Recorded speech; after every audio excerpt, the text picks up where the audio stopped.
Welcome, Phil. Thank you for joining us today. Hey, it's good to be with you, Phil.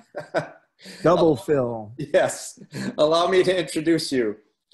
Philip Goldberg is the author of American Veda, which explores how the spirituality of India seeped into the cultural bloodstream of America.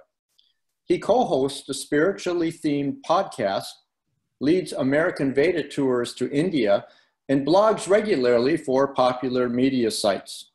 His latest book, and the subject of our conversation today, is The Life of Yogananda, which is a biography of Paramahansa Yogananda, author of the spiritual classic Autobiography of a Yogi. Phil, why did you choose to write a biography of Yogananda, whose iconic autobiography has been read by millions of people? I'm sure you will appreciate that that is the most commonly asked question that I've had in the last few years as I worked on the book.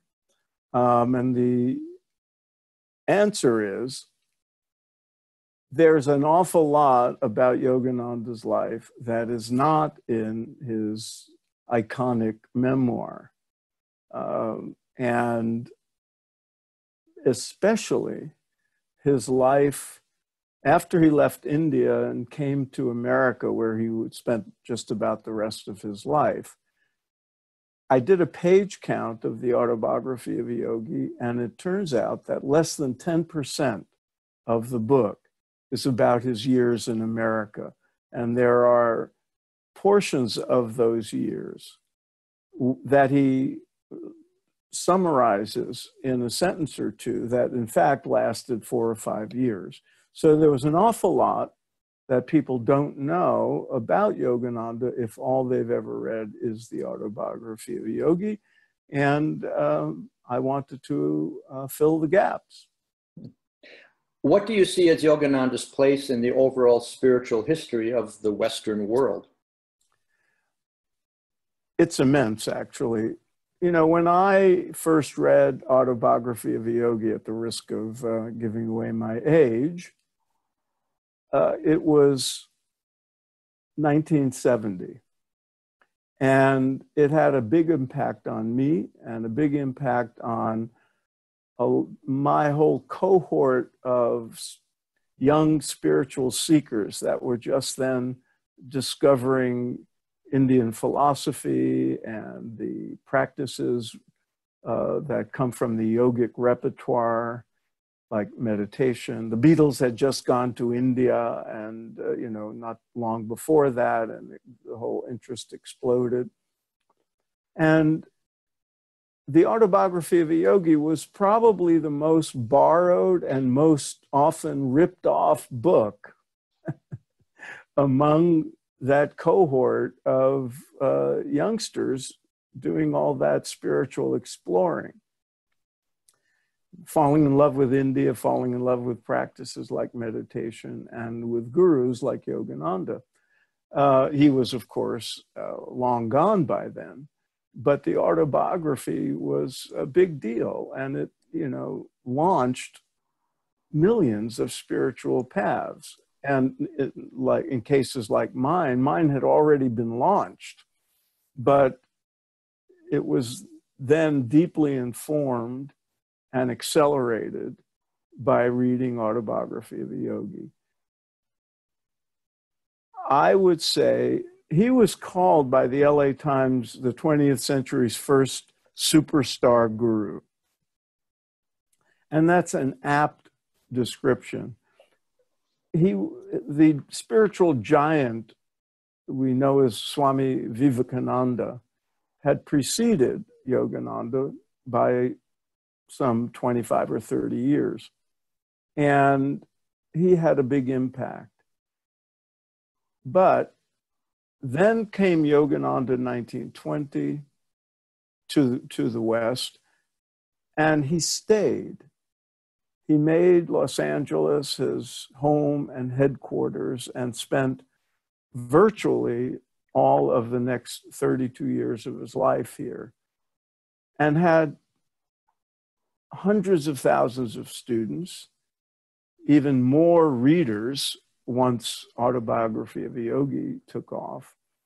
and probably had as big, if not a bigger impact than any of the gurus who came here from India, including the ones who came in the 60s and 70s when the numbers of people drawn to those teachers was much, much greater than it was in Yogananda's day. So I think, as I wrote in American Veda, that this transmission of ancient spiritual teachings that we call yoga, or we call the philosophy of Vedanta, or some people just think of as Hinduism, that transmission of Vedic knowledge and yogic practices to the West, I think has been one of the most significant developments in our history, culturally and especially spiritually. And I think history will vindicate that. And given that importance, Yogananda is a giant just in that context alone, but it's the impact that the entire sweep of that transmission, which is ongoing, has had on American life and European life, it should not be underestimated. And therefore, he sort of looms as a major figure, certainly in the 20th century. Well, Yogananda came to America, as you said, in 1920 at the age of 27. And over the next 3 decades produced a prodigious body of work written in a language not his own, with an almost preternatural eloquence and a depth of insight that's breathtaking in its scope. Do you expect his teachings to withstand the test of time and influence many generations yet to come? Well, they already have. You know, Yogananda's been gone for 66 years. And he's probably still the best known guru, Indian guru, in the West, despite the fact that dozens have come after him and many are still living. And I think much of that can be attributed, certainly probably the main factor is the popularity, and it's even beyond popularity. The autobiography of Yogi is not just popular, it's beloved. And it endures. It still sells thousands of copies a year. And his face on the cover, as you can see behind me, is still present. You go to yoga studios, you go to bookstores, you go to even health food stores, wherever you see that face in that book. And so just the presence of that book alone would facilitate his influence continuing.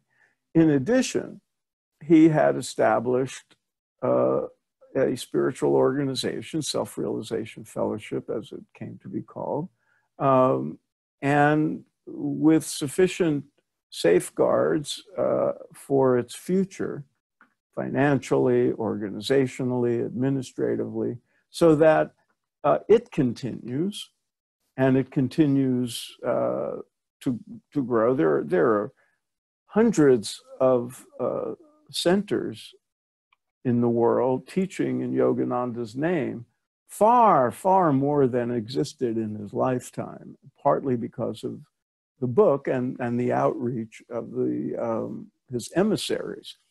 And there are, of course, smaller lineages as well as SRF that sort of broke away and do their own thing. So the complete total amount of efforts on behalf of people teaching in his name, people who count themselves disciples and devotees, that assures me it will continue. But the main thing, I think, there are several factors that go into whether a guru-founded organization continues to thrive after the death of the founding guru. And one of them is the solidity of the organization that's left behind because they always have to take new forms if there's not a succeeding guru.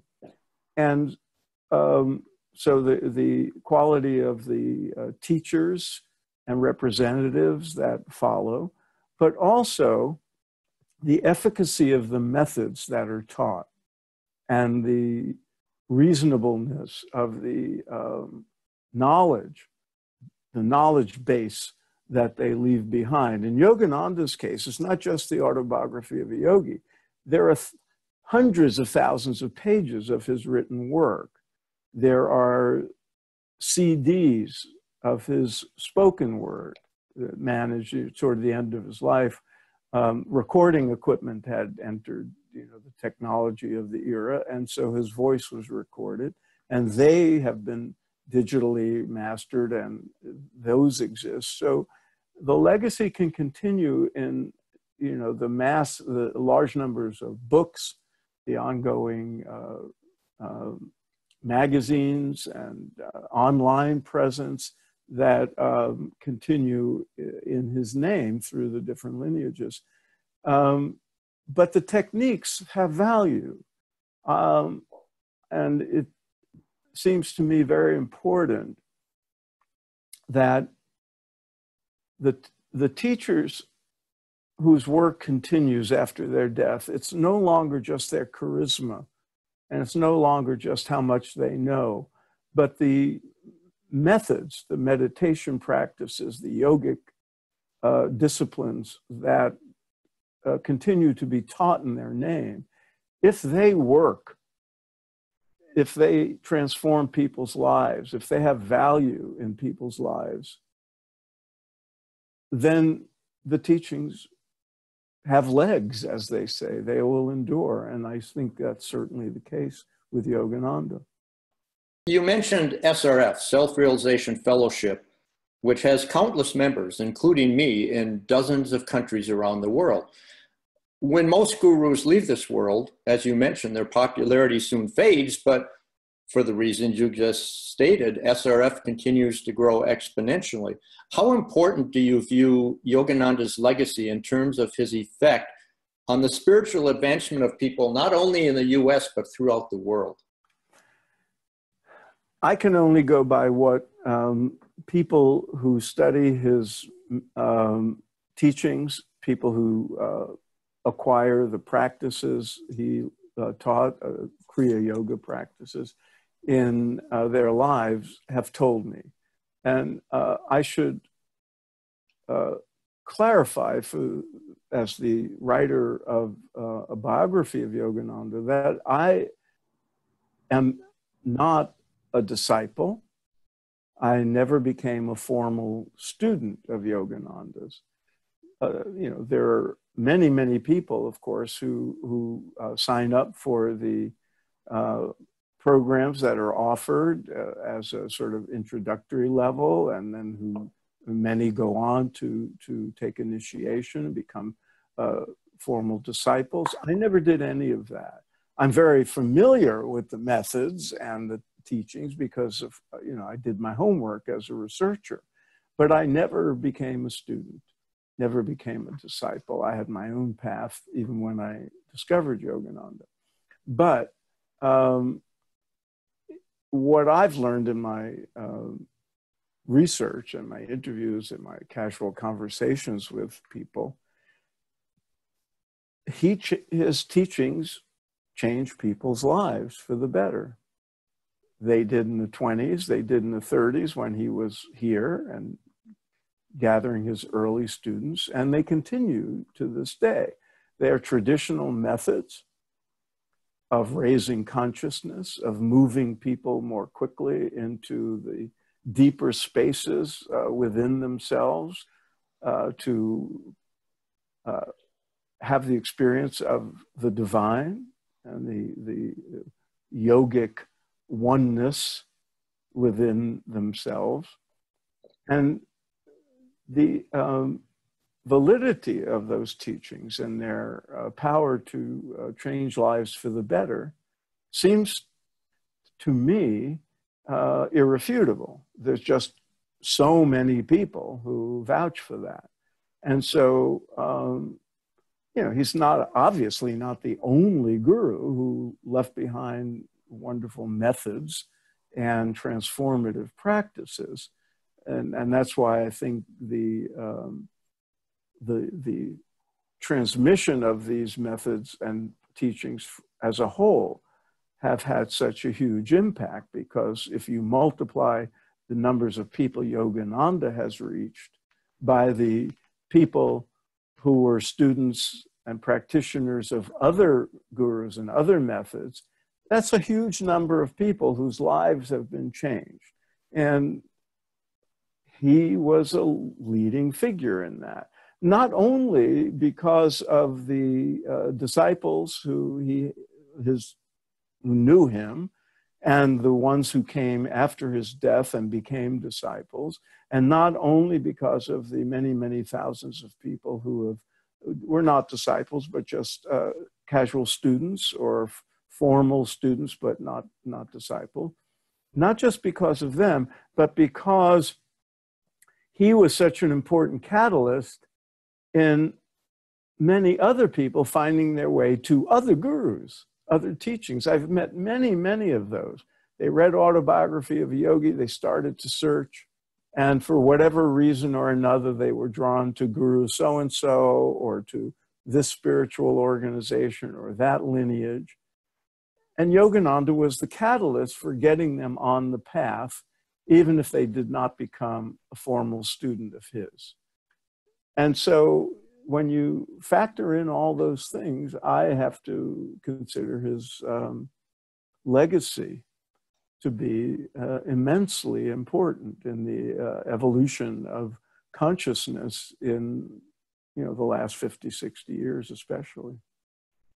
Well, what specific lessons can we learn from Yogananda's life that will advance our own personal and spiritual development?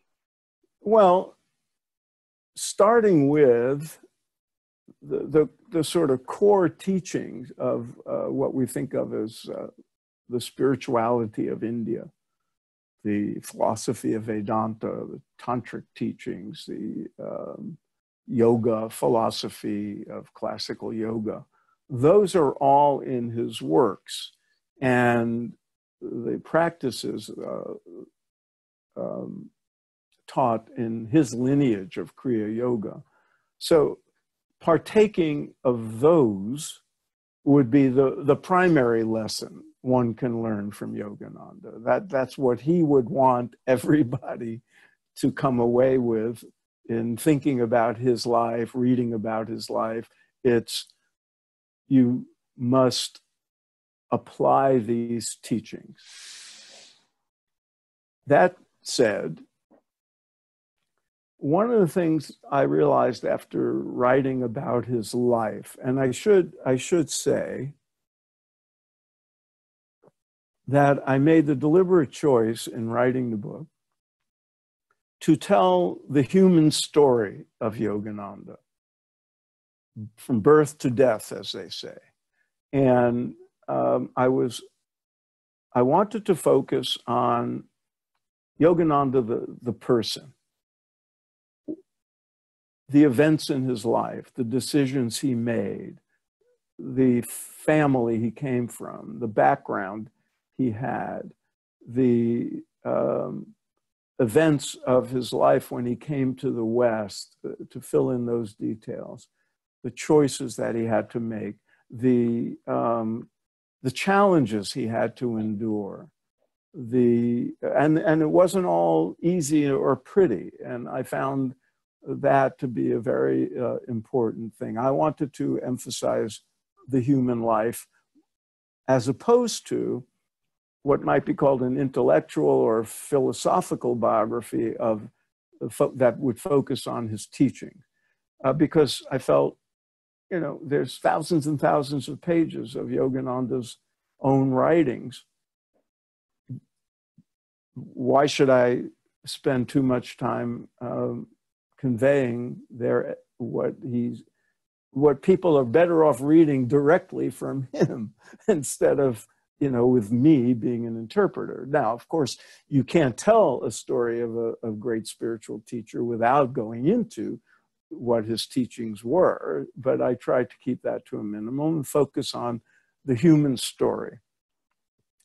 And what I realized after I told that story, and as best and as objectively and as fairly and honestly as I could, was that I had learned a lot myself. Even though I've been on a spiritual path for 50 years, and I think I know a lot, or I thought I did. But then when you dig deeply into the life, not just the teachings, but the life of a spiritual giant like Yogananda, you come away learning certain lessons. And I think that people who read the biography I wrote, if they read attentively and read between the lines, will come away not just inspired, but with takeaways they can apply to their own life. Actually, I made an audio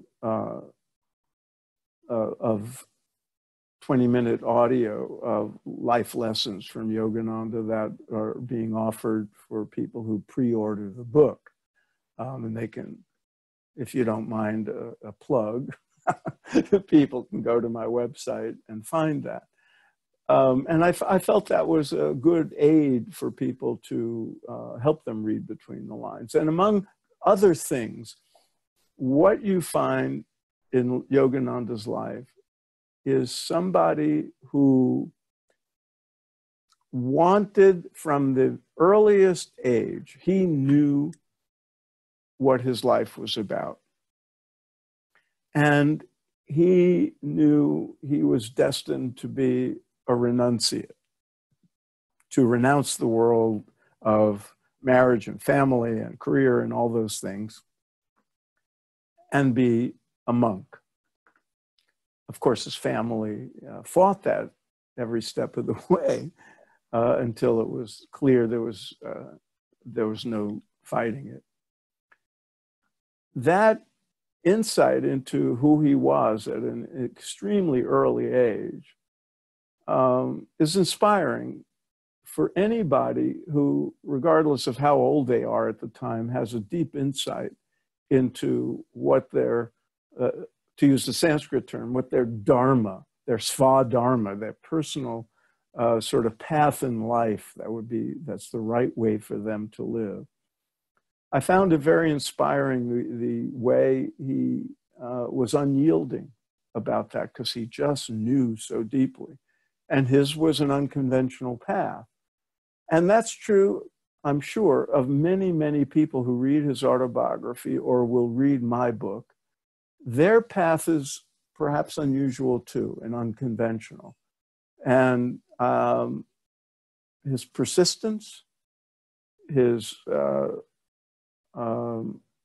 strength with which he fathomed his own destiny and stuck to his guns and insisted on following it, is very inspirational.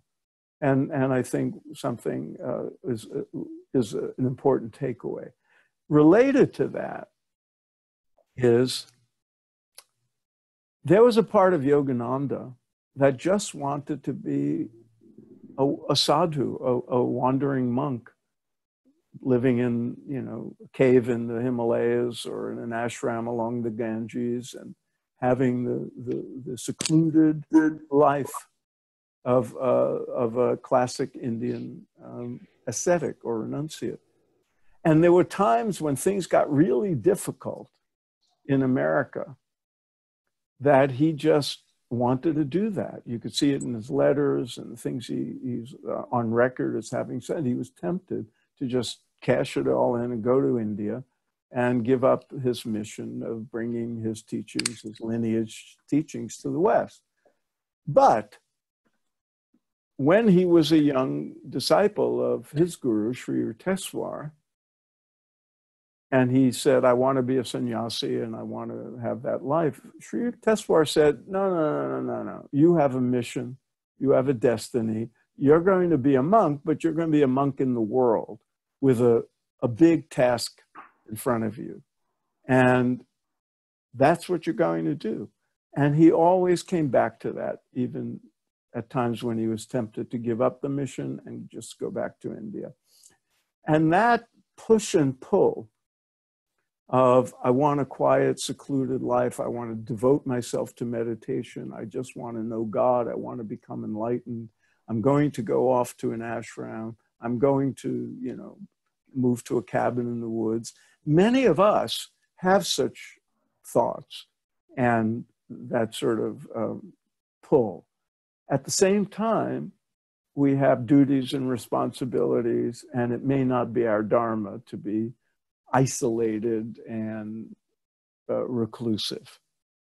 And so we're pulled to the world because of its attractions, or because of a sense of responsibility, or because a sense we have of having to accomplish certain things and contribute certain things to the world. And at the same time, if you have a deep spiritual inclination, you're drawn to sort of escaping all that stuff and getting out of there. And I found it very comforting to see that in the life of a great master like Yogananda, that tension can still exist and has to be navigated by the individual, and sacrifices have to be made, compromises have to be made. I found that terribly important. And there are many other lessons too. And one that I think is terribly important takeaway is, while Yogananda had this great mission, and he really, really worked hard and long hours at, bringing his teachings to more and more people and running an organization, dealing with imperfect human beings and difficult challenges, financial troubles all the time, paying the bills. Don't forget, he taught in America through the Great Depression, through World War II. There were tough times, and he had to deal with all that. Through it all, despite his hard work, he was very faithful to his sadhana. And he emphasized over and over again to people around him, you must do your duty, you must work hard, but you do it in the spirit of non-attachment, and never forget why you're really here, which is to become realized, to become a realized soul, to realize the true nature of the self as spirit. And while you're doing your worldly duties, never forget that you take that seriously, you do it well, but at the same time, it's kind of a dream. It's kind of the images on the movie screen.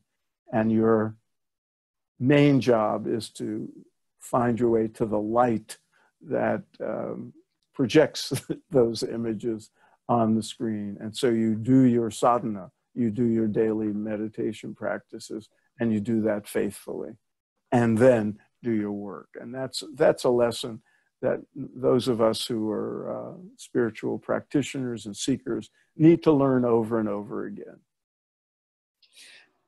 As you mentioned, Yogananda was devoted to his guru, and of course, he himself was a guru to many disciples. What did you learn in your research about the history and nature of guru-disciple relationships? Oh man, Phil, you're bringing up a huge topic there. And I have to say that it's one I researched, long before taking on the life of Yogananda as a project. I had to write about this. I had to, struggle with it in my own life, and I had to come to, some understandings of the nature of guru-disciple relationships. I'm old enough and have been on the path long enough to have seen a whole bunch of scandals involving gurus, and to have known a great many people who have had gurus who disappointed them, or they had to figure out what their proper relationship is with them. I had to write about it in one of my books, Road Signs on the Spiritual Path. I certainly had to write about it in American Veda, because especially because in the generation of the sort of baby boomer generation that found their way to the dozen or more gurus of the 60s and 70s, this was a bit of a struggle. What do I do with this relationship? How do I navigate being a disciple? Should I be a disciple, or should I just be a student of a teacher, not a disciple of a guru? And these are eternal issues that people have to face. You know, there's a Tibetan saying that the guru is like fire. If you stay too far away, well, then you're not going to get warm. You're not close enough to the fire. But if you get too close, you can burn. And where to stand in relation to the heat emanating from a guru is a purely individual matter. There's no formula. Everybody has his or her own relationship to the guru, from no relationship to a guru to a committed, close, intimate, personal relationship with a guru, whether living or dead. And that's a choice. And many people I've seen over the years, that choice will be made, and then at another point questioned because they've changed. And then maybe they readjust their relationship to a guru.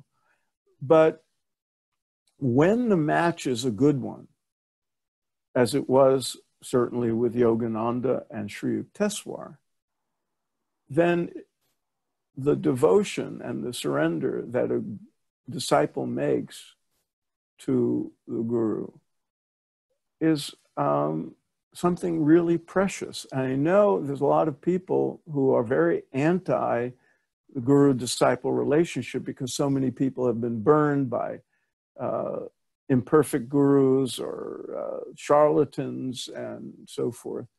But that's why I say when it's right. And not everybody, in my experience, a very small percentage of people who are serious about their spiritual lives find it appropriate to have a close, devoted guru-disciple relationship. Most people have a different kind of relationship with a guru figure or a teacher. And some have many teachers. And that's, you know, also part of the tradition. You can have a main guru, a sadguru, and you can have many, many upagurus, you know, other teachers you learn from. But the one-on-one close relationship is really rarefied, and it's not for everybody. It's very demanding. The rewards are great, but only if it's a good match. It's like a marriage, you know, there's nothing more wonderful than a match between two human beings in a intimate marriage.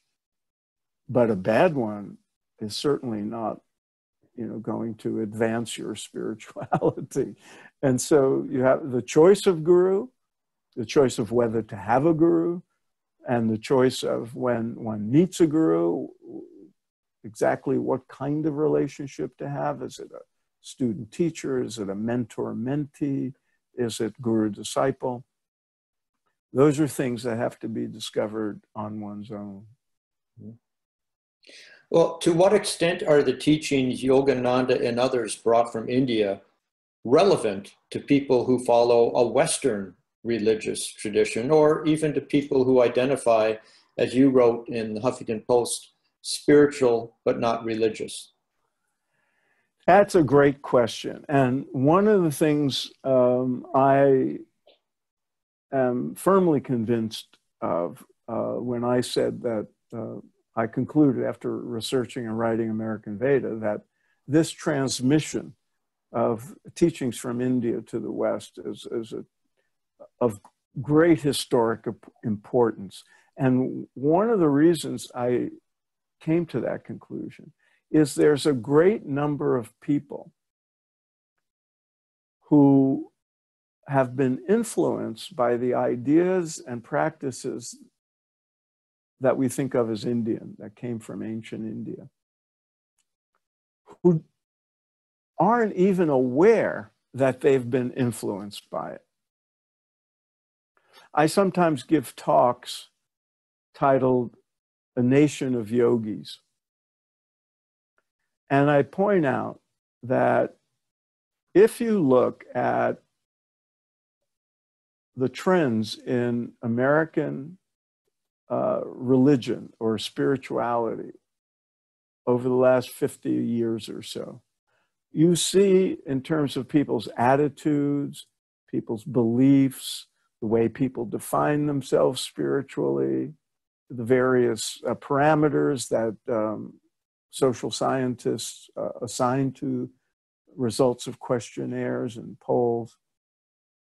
You will see a discernible trend away from conventional religious ideas and beliefs toward ideas and beliefs and the way people engage their spiritual impulse that is much more Hindu or Buddhist or Eastern or yogic over time than what we think of as conventional Western religion. There are people who I consider yogis who will never set foot on a yoga mat. They will never study with a guru. They may not know the Bhagavad Gita from, Vogue magazine, but they are yogis because somehow the zeitgeist, somehow the trends of the last several decades have found their way into their lives, maybe through friends, maybe through their doctor who tells them to take up meditation to reduce their stress or their anxiety, maybe through a psychologist who inculcates in them a way of looking at themselves that's different and more sort of yogic than the way they used to look at themselves.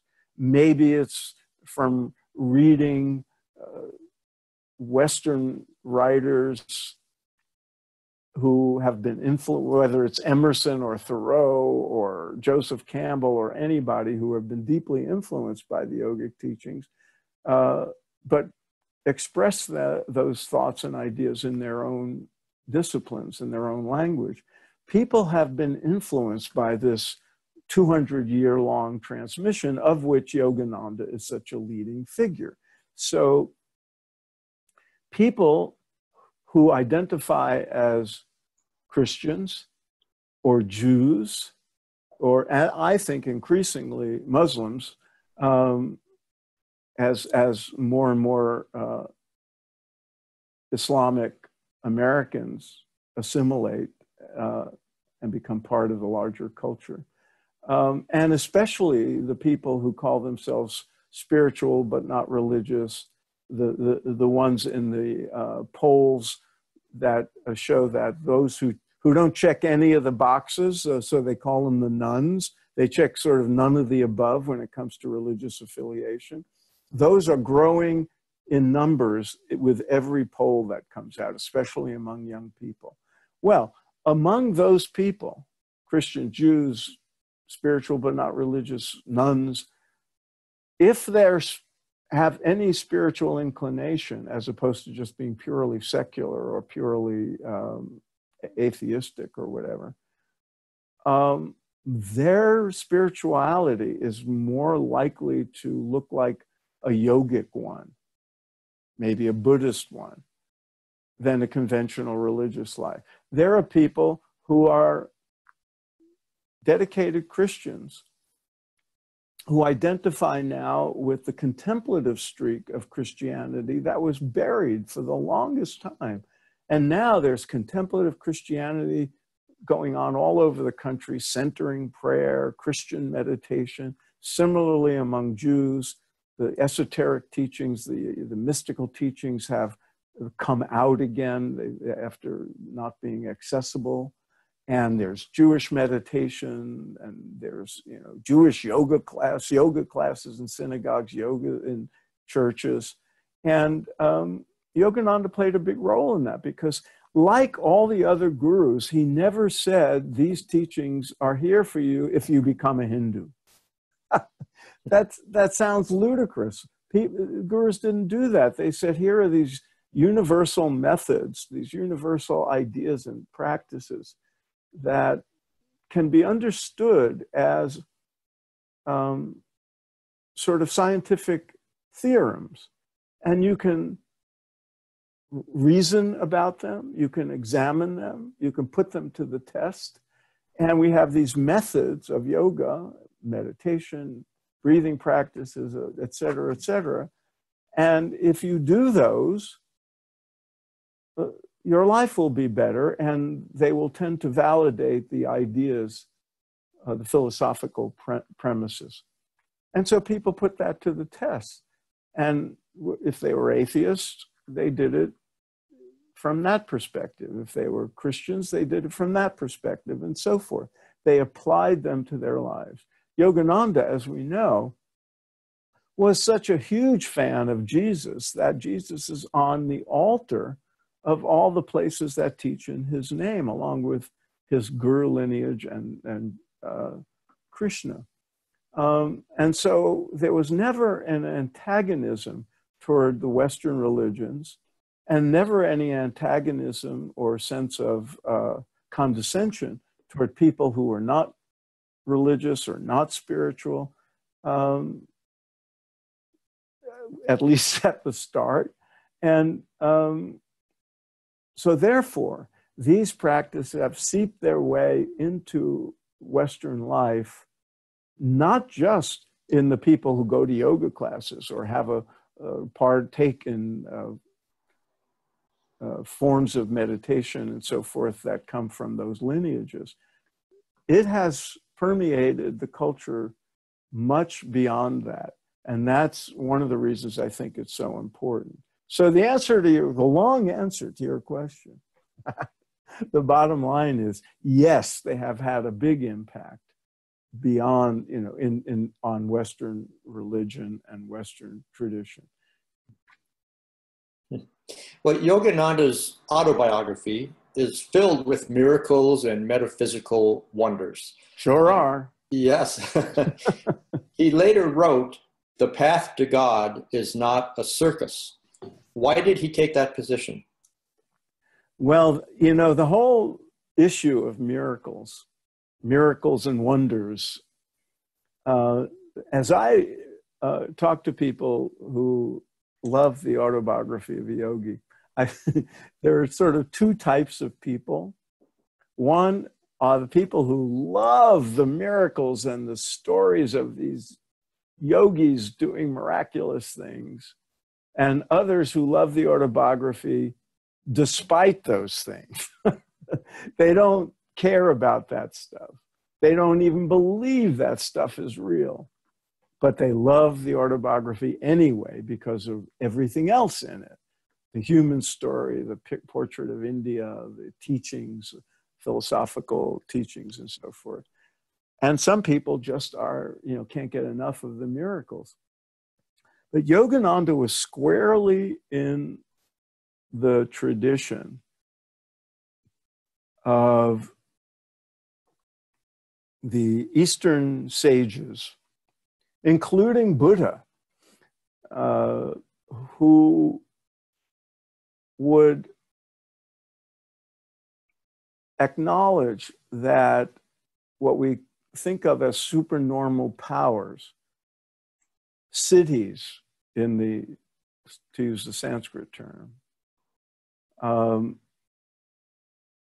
the miraculous feats, what seem to be miraculous feats, are within the power of an advanced yogi's consciousness to perform the way you and I do routine tasks. They just become masters of being able to work their consciousness, work the mind to have an effect on the material world. And the great sages, the great yogis, they just take that for granted. That's just part of the tradition. And those stories are not seen as fables or legends to them. They're just seen as, you know, this is what the great yogis can do. And Yogananda was in that category. And virtually all of them, including Buddha, as I said, and all the, you know, Vyasa and all the great sages, would say, yes, these things are real, and this is how we can explain them, and this is why they develop, and this is some of the uses those powers might have, but don't get too caught up in this stuff. Spectacular experiences, powers, miracle making, it's a sideshow. As Yogananda said, it's a circus. One of their uses is to dramatize what is possible. They get your attention. And when people contemplate, why did Yogananda spend so many pages talking about that stuff, only to then tell people, well, don't take that, all that, it's not that important. What matters is your own inner experience of the divine, your own inner awakening, and you don't need miracles for that. You don't need, you know, any of that stuff. That's what's important. So then you say, well, why did he spend so much time on that? Was he just being cynical, just to sell books? My sense is, because there are many other examples of gurus and sages who do that, they get your attention. They keep you reading. You say, oh my God, you can do that? People were able to do that stuff? How is that possible? So it's more than just stating a philosophical principle or a set of ideas. We love stories, and those are great stories of dramatic moments. You know, who doesn't like a superhero? You doesn't like that. So they get your attention, and then you're able to say, yes, but those things have very little value ultimately. What matters is your own inner experience, the experience of bliss, the cultivation of bliss consciousness, the cultivation of intimacy with the divine. That's what matters.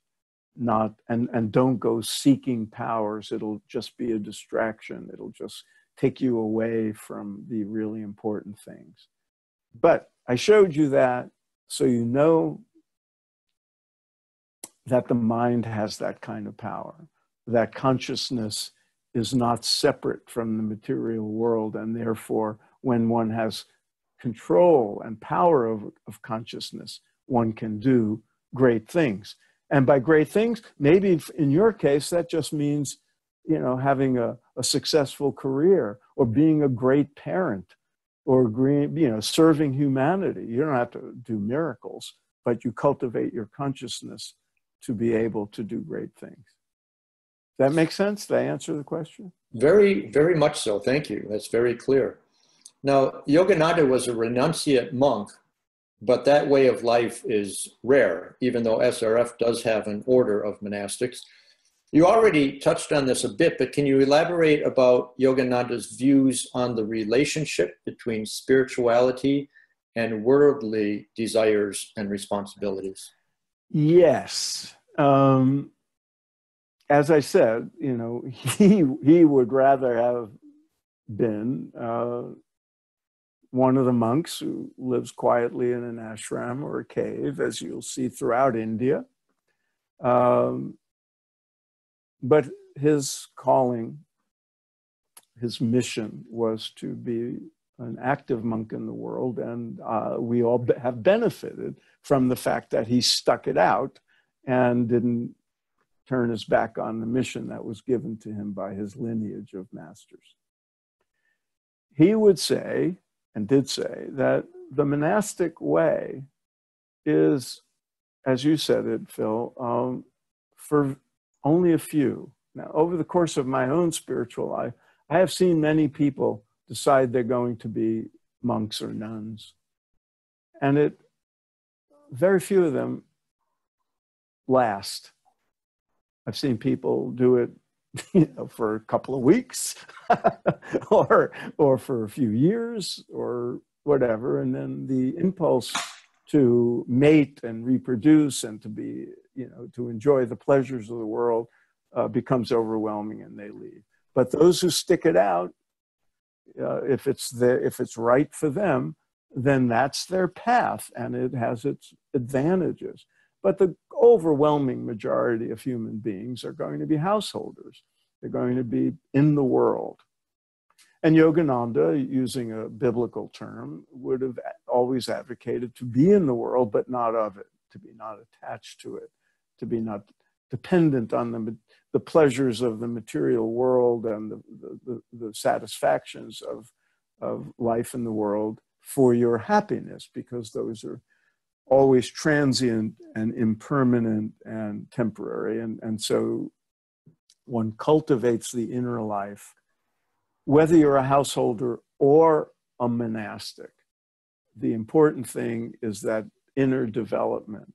And then when you're not doing your meditation practices, when you're not practicing your yoga, to be active in the world in a way that suits your personality, your background, your upbringing, your tendencies, and so forth. And if your tendency is just to be a monk, you still have duties to perform. And so the monastics in Yogananda's, who hold Yogananda to be their guru, their master, they tend to be active. They tend to, they're teaching, they're running an organization, they're doing all the things, they have to do, and devote themselves fully to that, while also doing what is expected of them as monastics. That's different from what is expected for householders. But, that's, and it's very tempting sometimes for people, especially when they're new on the path, to look at the monastics who seem so pure, who seem to be so advanced, and say, I want that, I'm going to renounce. Well, every lineage that has monks and nuns they don't take that lightly. And they make sure people are really, really dedicated and have really thought it through and have passed every test before they will, allow them to take vows and become a monastic. Because, you can be drawn to that and then find it's really not for you. And that happens, quite often. As you mentioned, you had read Autobiography of a Yogi as a young man, and you were featured repeatedly in the documentary Awake, the Life of Yogananda, which came out a few years ago. Given your familiarity with Yogananda, what surprised you the most while you were researching his life? Yeah, no, that's great. Let me start by saying one of the reasons I decided to take on the task of an actual biography, which to my surprise, had never been done. There were some of Yogananda's direct disciples had written memoirs about their life with Yogananda and their time with him. They were mostly personal memoirs and tributes to their guru. But no one had done a full-scale biography. And one of the reasons I decided to do it was when I wrote American Veda, I had to research every influential guru who ever came to the West. Only 3 of them got a complete chapter. The others got parts of chapters, a few pages of profile or whatever. I not only discovered when I was researching Yogananda for American Veda, how incredibly important he was in the whole story, but I got fascinated by his life story, just the circumstances of his life that I spell out in the narrative of my book. And it was kind of frustrating to only have 1 chapter to summarize it. So subsequently, I thought, well, what if I were to do a full-scale biography as an objective outside observer? Then I could really explore his life. And of course, I knew a lot going in, but then I discovered how much more there was as I gathered material and got access to certain documents and certain materials. And I also loved being able to put his life in historical perspective and to explore what was going on in India at the time of his youth and in the city of Calcutta during his teenage years, and the freedom movement, and then later when he was in America, what was going on culturally. I just loved that context. But the details of his life came forth, and there was so much more than I anticipated. And you asked what was most surprising. One I've already mentioned, that he exhibited at certain occasions when life as the leader of a spiritual organization in America, which is very different from India, especially back in the 20s and 30s, when the challenges of being in that position became overwhelming and he wanted to leave. I never realized there were times when he just said, I'm going to just give this up. But he didn't. As he put it, he would pray to Divine Mother to free him of this obligation. And I want to go back to India, and she would just say, no. Go back, you're staying, you got a job to do. And that surprised me. And the other thing that surprised me was just how challenging it was, just how difficult it was. And to his credit, one of the things that I found very endearing was he acknowledged all that. He acknowledged how difficult it was. He acknowledged the pain of it and the anguish that he went through with certain experiences, lawsuits, allegations that found their way into newspapers, disappointments, struggles with money and all kinds of things. And of course, missing his family, missing his beloved India. Those kinds of things were not only endearing that he, as a guru, chose to acknowledge rather than to pretend to be unaffected by those things. But it was also surprising how difficult things were, how challenging they were, and how much he had to overcome. There were other surprises too, but I think those are the things that sort of stood out for me. I knew some of it, but I didn't know the complete. And there were a lot of little surprises that I found, like the fact that the British government was keeping an eye on him. and there's documentation of things like that. And the backlash he got as a popular guru with dark skin in the 20s and 30s, and episodes in especially in Miami at a time of tremendous racism. you know, he had to deal with that. And there was also fear among a lot of conservative Americans that he and some of the other dark-skinned yogis and swamis were hypnotizing American women to take advantage of them and so forth. I mean, there were a lot of things going on in the culture that he had to endure. And all of that was of great fascination to me. Well, overall, was writing this book easier or more difficult than you thought it would be? And why? Phil, every book I've ever written was easier and more difficult than I thought it would be. If that sounds contradictory, I invite the listener to try writing a book. Some of it was very easy. Some of it I've just found, you know, almost automatic and a joy. But there were aspects of it that were very difficult. It was a big research project. And, you know, you want to get things right.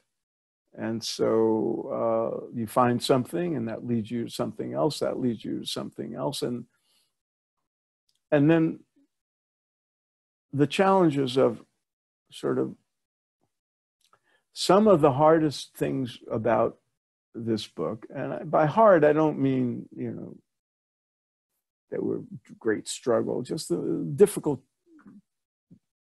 aspects of putting together a book and telling the story of a life as interesting and consequential as Yogananda's, and still keep it moving along and readable and under 300 pages. That was a challenge because I could have written a 500-page book, but at its, you know, it just wouldn't have worked at that length.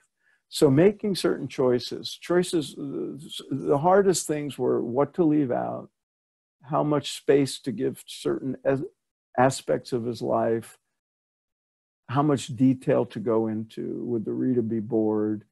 If I go too far, you know, in exploring certain aspects of his life, would that be out of balance with what's really important?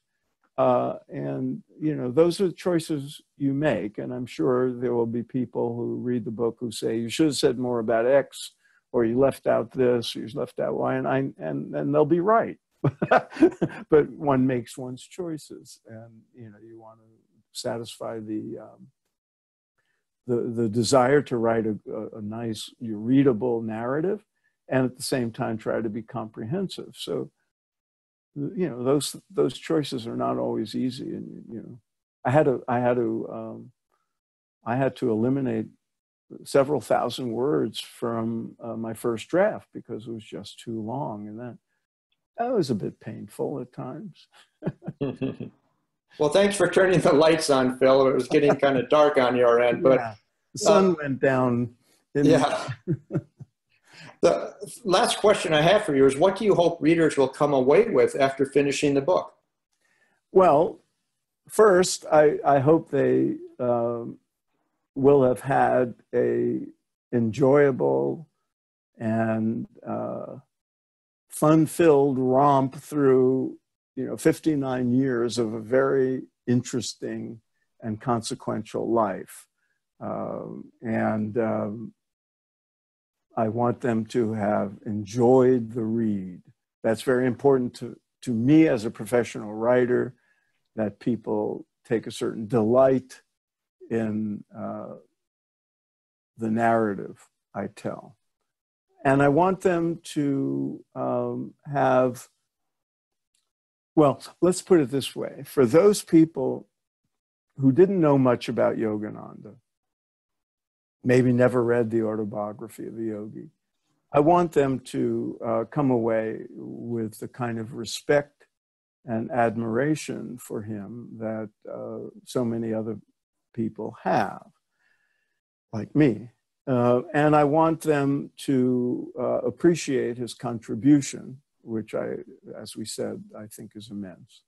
I want them to also understand this transmission we talked about so much of the whole of Vedic and yogic teachings to the West, I want them to appreciate that that has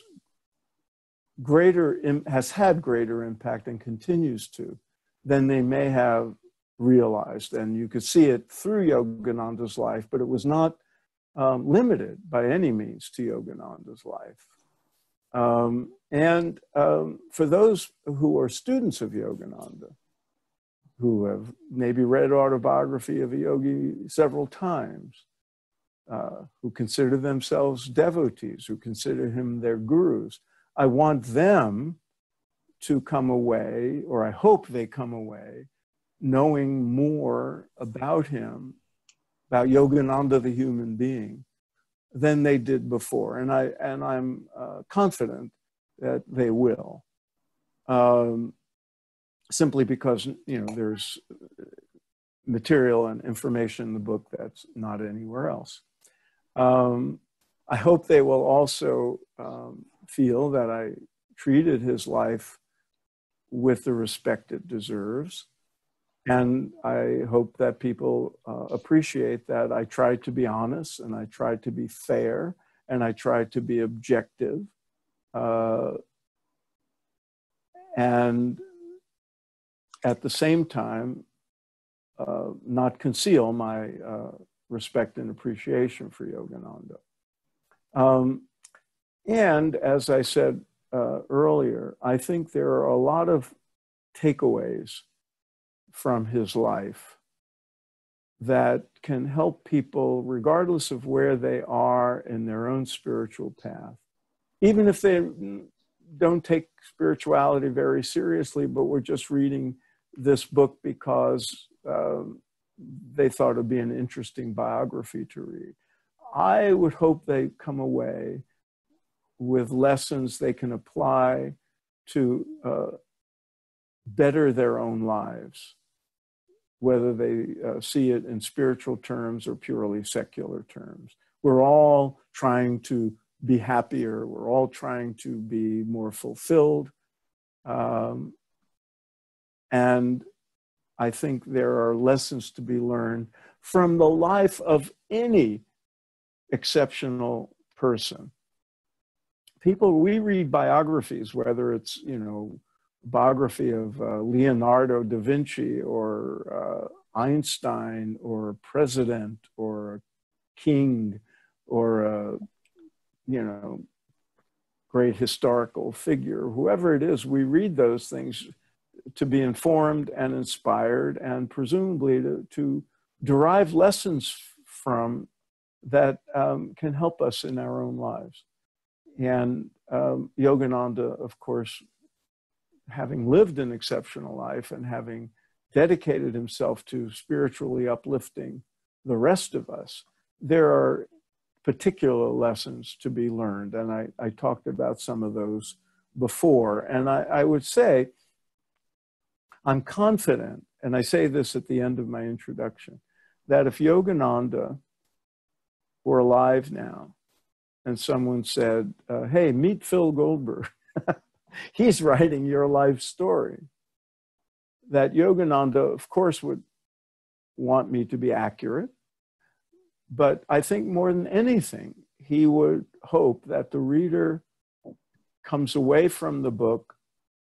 It wouldn't matter so much to him that they knew about his life, I don't think.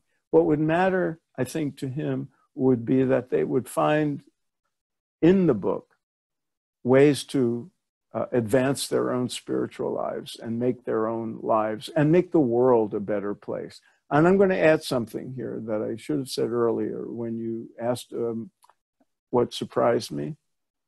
One of the things I came to discover and really respect was Yogananda was not detached from worldly affairs in the way we think maybe a monastic guru would be. He was very much aware of current events and spoke to them. And he was a great defender of Gandhi's freedom movement, even though that might have gotten him into trouble with the American and British authorities in the 30s and 40s. He spoke out in favor of American efforts in World War II. He spoke out against, you know, when he was very concerned during the Depression with the causes of this economic upheaval, of people being greedy and taking advantage of others. So he spoke out a lot, and he was an engaged yogi. And I hope people learn from that lesson as well. There's a sense that people on a spiritual path should be detached from those things. Well, you can be detached inwardly, but you can also be a good citizen and take a stand when it's necessarily. And he did. And that's one of the many lessons I hope people learn from it. Well, thank you so much for sharing your insights and your wisdom with us today, Phil. I really enjoyed our talk, and I suspect that your biography of Yogananda will be hugely popular. Your lips to God's ears, Phil. I hope you are correct. I thank you for having me on. I really appreciated the invitation. I had great fun talking with you. And I wish you and all the good people at the Shift Network continued success and the good work you're doing. Thank you, Phil.